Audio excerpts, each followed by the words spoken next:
আজকে আমরা আইসিটি সংখ্যা পদ্ধতির ভিত্তি বা বেজ নিয়ে আলোচনা করব। কোন সংখ্যা পদ্ধতিকে লিখে প্রকাশ করার জন্য যতগুলি মৌলিক সংখ্যা বা প্রতীক বা অঙ্ক ব্যবহার করা হয় তার সমষ্টিকে ওই সংখ্যা পদ্ধতির ভিত্তি বা বেজ বলে। তো নিচে আমরা একটা টেবিল দেওয়া আছে, টেবিলটা যদি আমরা লক্ষ্য করি তাহলে আমরা বুঝবো সহজে। বাইনারিতে দুইটা প্রতীক ব্যবহার করা হয়, অর্থাৎ 0 আর 1, প্রতীকের সংখ্যা 2, তার বেজও 2।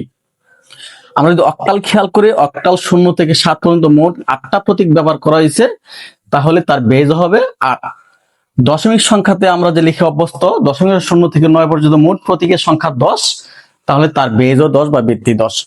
হেক্সাডেসিমেলে অর্থাৎ 0 থেকে f পর্যন্ত মোট 16টা প্রতীক ব্যবহার করা হয়, অর্থাৎ প্রতীকের সংখ্যা 16, তার ভিত্তি বা বেজও 16। তাহলে আমরা বলতে পারি কোন সংখ্যা পদ্ধতিতে এতে তার প্রতীক সংখ্যা যতটা, ওই সংখ্যা পদ্ধতির বেজ বা ভিত্তিও ততটা। অর্থাৎ ইচ্ছা করলে আমরা নিজেরাও একটা নতুন সংখ্যা পদ্ধতি আবিষ্কার করতে পারবো। ধরুন আমরা একটা 5 প্রতীকের একটা সংখ্যা পদ্ধতি আবিষ্কার করলাম, তাহলে সেখানে যদি 0 থেকে 4 পর্যন্ত নেওয়া হয়, 0, 1, 2, 3, 4, মোট 5টা প্রতীক, তাহলে ওই সংখ্যা পদ্ধতির প্রতীক সংখ্যা 5 এবং ভিত্তি বা বেজ হবে 5।